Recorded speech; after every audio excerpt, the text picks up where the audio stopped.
Hello बच्चों, मैं हूं तापस कुमार सिंह। स्वागत है आप सभी का इस वीडियो में। इस वीडियो में आज हम लोग देखने वाले हैं प्रश्न वाले 2.2 का क्वेश्चन नंबर 7। और पिछली वीडियो में हम लोग जो है क्वेश्चन नंबर 1 से लेकर क्वेश्चन नंबर 6 तक कंप्लीट कर चुके हैं और अभी हम लोग देखने वाले हैं 7 को। तो 7 में क्या बोला गया है देखते हैं कि पिता ने अपने 3 संतान के बीच अपनी संपत्ति का बंटवारा 1:2:3 के अनुपात में करता है। ठीक है, हर किसी का देखोगे परिवार में अगर एक बेटा होता है, 2 बेटा होता है, 3 बेटा होता है, तो उसमें क्या करता है, जो संपत्ति होता है पिता का उसका बंटवारा करता है। ठीक है, तो इसमें जो है एक पिता जो है अपने 3 संतान के लिए जो संपत्ति था उसके पास, तो 3 संतानों के बीच में बंटवारा करता है। और उसका बंटवारा किस अनुपात में करता है? 1:2:3 के अनुपात में करता है। ठीक है, इसका जो अनुपात है इसका मतलब ये है, मान लो कि अगर एक पहला बेटा को उसको अगर 1 लाख मिला है, अगर उसको 1 लाख मिला है तो दूसरा बेटा को 2 लाख मिला है। अगर उसको 2 लाख मिला है तो इसको कितना मिला है? 3 लाख। मतलब कि इस तरह से वो बंटवारा किया है। ठीक है, अगर इसको मान लो कि 100 रुपया मिला है तो इसको 200 रुपया मिला है, इसको 300 रुपया मिला है। इसको अगर 1000 मिला है तो इसको 2000, इसको 3000। इस तरह से जो है उसके पिताजी उन संतानों के बीच में बंटवारा किया धन को। ठीक है, संपत्ति को। तो अनुपात में करता है कि और अपने लिए फिर वो खुद रखता है। खुद कितना रखता है? खुद रखता है 1 लाख रुपया। 1000, 10,000, 10,000, लाख। वो 1 लाख रुपया खुद के लिए रखता है। ठीक है, यदि उसकी कुल संपत्ति 2.5 लाख रुपए की हो, मतलब 2.5 लाख रुपया का हो, ठीक है, तो प्रत्येक संतान को हिस्से के रूप में क्या मिला? ठीक है, टोटल धन उसके पास कितना था? टोटल संपत्ति था 2.5 लाख रुपए का। 1 लाख वो खुद रख लेता है, तो बाटा कितना है? 1.5 लाख बाटा है। 1.5 लाख रुपया बाटा है। वो भी किस अनुपात में? 1:2:3 अनुपात के रूप में बाटा है। ठीक है, तो यहाँ पर सबसे पहले हम लोग ये मानेंगे उन तीनों बेटों को जो हिस्सा मिला है ना, उसको हम लोग मान लेते हैं। माना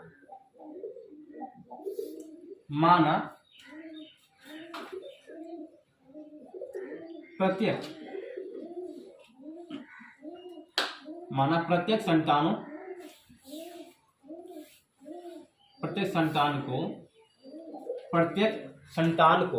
संतान का मतलब कि तीनों संतान। ठीक है, तीनों संतानों को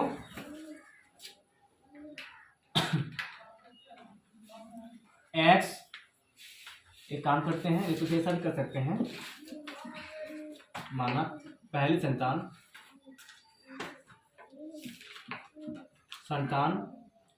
को x संपत्ति मिला है। ठीक है, दूसरी संतान को कितना मिलेगा?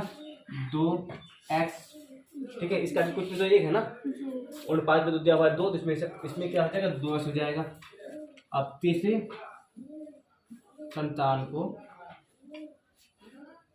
3x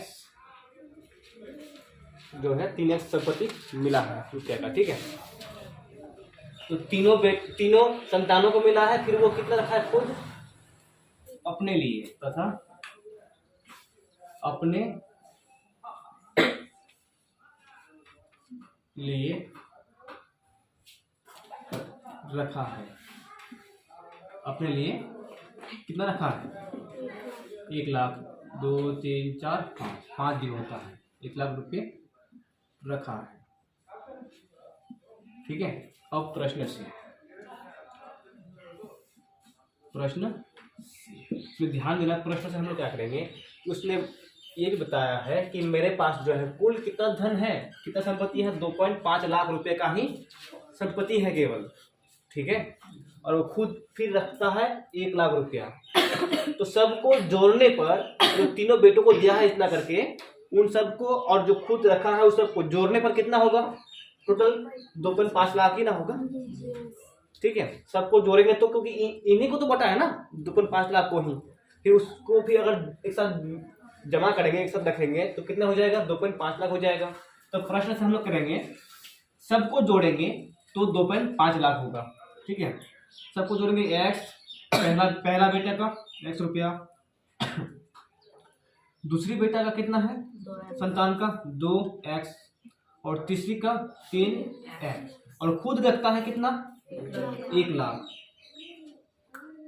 1 लाख रखता है, और बराबर कुल संपत्ति है कितना उसका 2.5 लाख है। 2 पॉइंट तो हटा देंगे इसमें, क्योंकि हम लोग अब संख्या में लिखने वाले हैं 5, ठीक है। तो इतना हो गया 2.5 लाख। देखो इकाई दाई सैकड़ा हजार 10,000 लाख 2,50,000। 2.5 लाख का मतलब क्या होगा 2,50,000 यानी कि 2.5 लाख, ठीक है। इतना जोड़ के होगा। अब यहाँ पे तीनों संतानों को जो मिला है तो जोड़ सकते हैं। टोटल कितना हो जाएगा 6x बराबर 2,50,000 माइनस 1 लाख। ऐसा कर सकते हैं। इधर ये प्लस में था ना, इधर आके माइनस में हो जाएगा, ठीक है। और जो प्लस में था उधर प्लस में ही है ऑलरेडी। तो यहाँ अब देखो 6x बराबर यहाँ बचेगा कितना 1,50,000 बचेगा, 1,50,000। अब फिर x बराबर 15 और इधर 0 0 0 बट्टे में 6 भाग लगेगा। देखो 6 दूना 12 बचेगा 3 6 5 30। अब इधर बचेगा कितना 3 0 1 2 3, ठीक है, कट गया। तो इसलिए x बराबर 25,000, x बराबर 25,000। इसका मतलब क्या है कि जो उसका पहला पुत्र है ना, पहला संतान जो है क्या मिला है, अच्छा पहले संतान को मिला है केवल 25,000, और दूसरी संतान को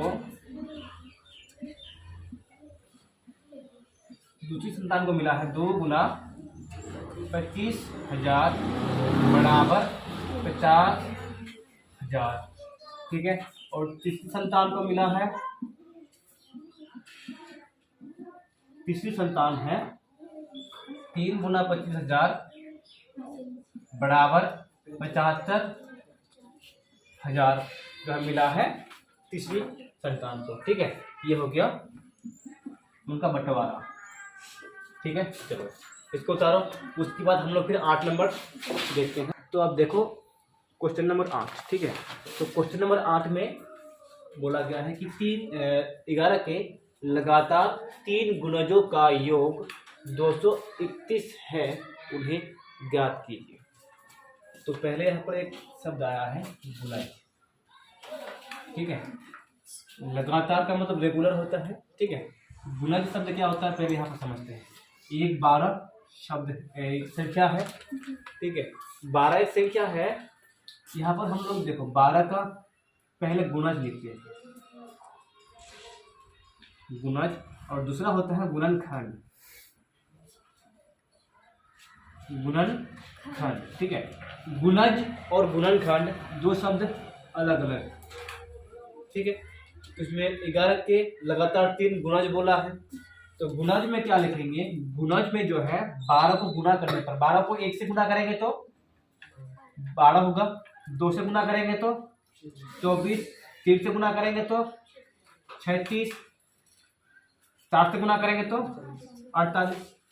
तो गुणज जो है इसी तरह से जितना चाहे उतना ले सकते हैं, ठीक है। मतलब कि बहुत सारा होगा, अनंत तक जा सकता है, ठीक है। तो 12 को गुणा करने पर जो आया ना वो सब क्या होंगे, 12 का गुणज होगा, 12 का गुणज। इसे 12 का गुणज और 12 का गुणनखंड क्या होगा, गुणनखंड। खंड का मतलब क्या होता है, टुकड़ा होता है। खंड का मतलब एक छोटा सा टुकड़ा। तो गुणनखंड, गुना का टुकड़ा, किसका, 12 का, ठीक है। तो 12 को अगर हम लोग टुकड़ा करेंगे, क्या करेंगे, 12 को टुकड़ा करेंगे, तो देखो 12 को जो जो संख्या भाग देगा ना उन्हीं को बोलेंगे गुणनखंड। ऐसे तो पहले देखो 2 से 12 को भाग, 2 जो है 12 को भाग देगा, वो भी एक उसका गुणनखंड हो सकता है, ठीक है। उसके बाद 3 भी जो है 12 को भाग देगा, वो ये 3 भी एक गुणनखंड होगा उसका, ठीक है। अब 4 देखो 4 भी 12 को भाग देगा, ठीक है। 4 भी एक क्या है, गुणनखंड है। उसके बाद 5 भाग देगा क्या, नहीं देगा। तो 5 जो इसका गुणनखंड नहीं है, ठीक है। और फिर देखेंगे 6, तो 6 है, 6 भी 12 को भाग देगा, ठीक है। और कोई संख्या है क्या, देखो इसके बाद जो 12 है, 12 क्या 12 को भाग नहीं देगा, तो 12 भी जो है 12 को भाग देगा एक बार में, ठीक है। तो जो गुणज है ना, ये सब बहुत सारा होगा, लेकिन जो गुणनखंड है वो इतना ही होगा 12 का, इसके अलावा और दूसरा नहीं होगा, ठीक है। तो वैसे संख्याएं जिनसे 12 भाग लगता है उन सबको बोलेंगे गुणनखंड, और वैसे संख्याएं जिनको 12 भाग देगा उन सबको बोलेंगे 12 का गुणज, ठीक है। उसी तरह इसमें 11 का देखो, 11 का गुणन, 11 का गुणज, और दूसरा 11 का गुणनखंड, गुणनखंड। इसमें देखेंगे तो एक भी मतलब कैसे भाग देता है 12 को, ठीक है। एक ही जो है वो सबको भाग देता है, एक तरह से वो भी क्या होगा, गुणनखंड होगा, ठीक है। तो ये भी एक भी एक गुणनखंड है, ठीक है। तो यहाँ पर देखो 11 का गुणज, देखो 11 को अगर हम लोग 1 से गुणा करेंगे तो 11 होगा, 2 से गुणा करेंगे तो 22, 3 से गुणा करेंगे तो 33, इस तरह से 44, 55 बढ़ते जाएगा। खत्म होगा क्या, ये कभी खत्म नहीं होगा, ठीक है, क्योंकि गिनती खत्म नहीं तो ये कैसे खत्म होगा।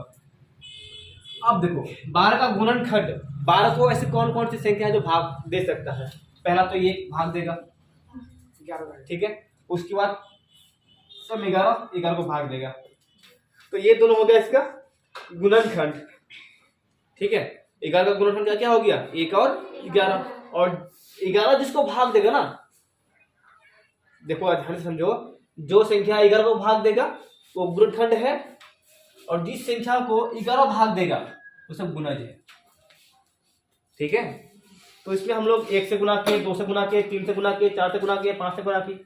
तो उसमें कह रहा है क्या कि ऐसे लगातार, लगातार का मतलब लाइन से, जैसे 22, 33, 44 हो गया, ये लगातार है ना, रेगुलर है। तो 3 संख्या को लगातार जोड़ने पर कितना होगा, 231। मान लो कि अगर तीनों को जोड़े हम लोग तो कितना होगा, 231 होगा, ठीक है।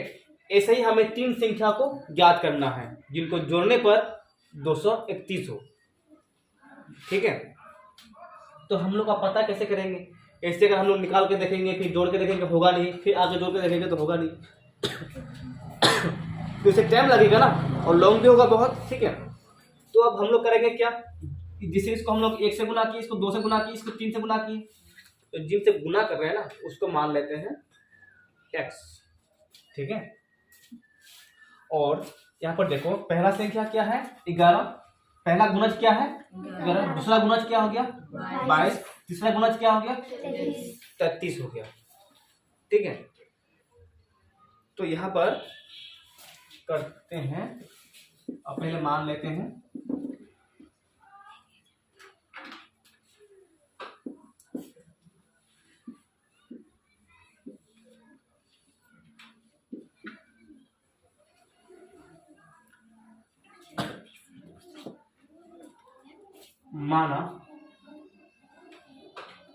माना 11 के प्रथम गुणज, 11 का प्रथम गुणज क्या होगा 11x, 11 का प्रथम गुणज क्या होगा 11x, 11 के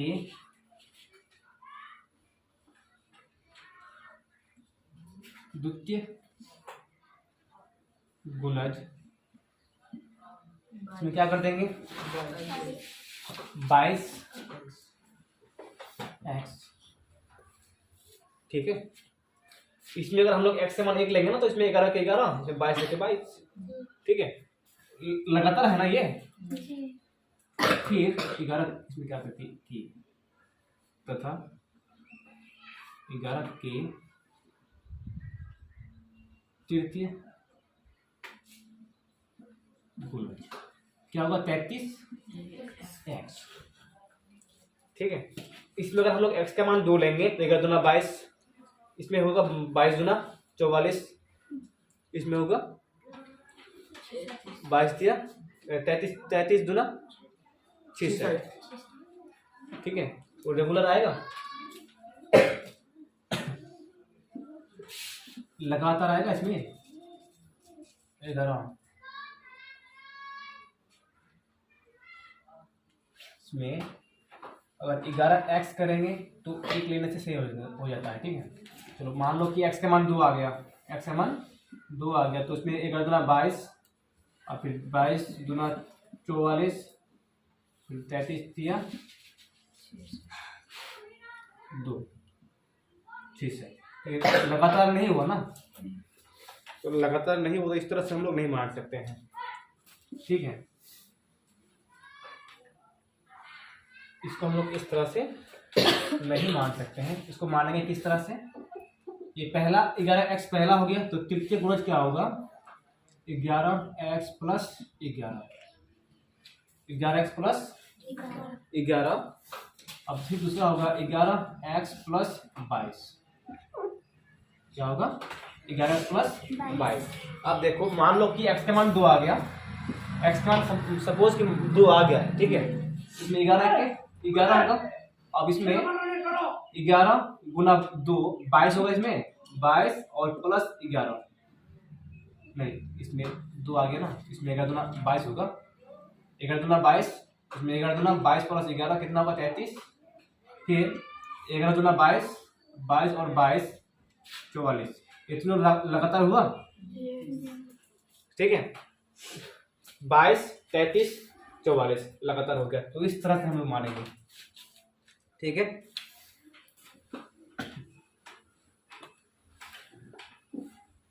अब क्या बोला है कि तीनों का योग कितना होगा 231। प्रश्न से यानी कि प्रश्न के अनुसार तीनों को जोड़ेंगे तो 231 होगा। तीनों गुणजों का योग 231, ठीक है। तो पहला गुणज है 11x, दूसरा है 11x प्लस 11 और तीसरा है 11x प्लस 22 बराबर 231, ठीक है। इसमें होगा प्लस, तो आप जोड़ेंगे, देखो ब्रैकेट इसमें तो प्लस माइनस कुछ नहीं है, ब्रैकेट अगर हटा देंगे तो कोई दिक्कत नहीं होगा, ठीक है। 11x मिलकर कितना x हो जाएगा 33x हो जाएगा, 33x प्लस 11 और 22 कितना होगा 33 और बराबर 231, ठीक है। और फिर 33x बराबर 231 माइनस 33x, इसे माइनस करके बताओ कितना होगा 33x बराबर, देखो इसमें 11 में से अगर 3 जाएगा तो 9 होगा, 198 होगा, और 2 में से 3 जाएगा तो कटेगा, लेकिन इसमें 12 होगा ना, 12 में से 3 जाएगा तो 9। देखो इसमें अगर 11 हो जाएगा तो 11 में से अगर 3 जाएगा तो कितना होगा 8, इसमें 198। और फिर x इधर गुना 33 गुना में है, इधर जाके भाग में। अब देखो क्या ये 11 से भाग जा सकता है, 11 क्या 33, 11 के 11, 11 88, देखो इसमें 11 के 11 है ना, तो 19 में से अगर 11 जाएगा तो 8 बजेगा, 8 के साथ होके मिलके 88 हो जाएगा, तो 11 88। अब 3 के 3 फतिया 18, तो इसलिए x बराबर 6, तो x का मान कितना आया 6 आ गया। तो हम लोग अब निकाल सकते हैं प्रथम गुणज, प्रथम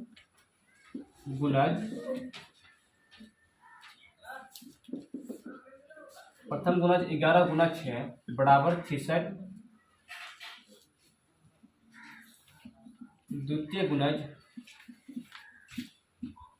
22 गुना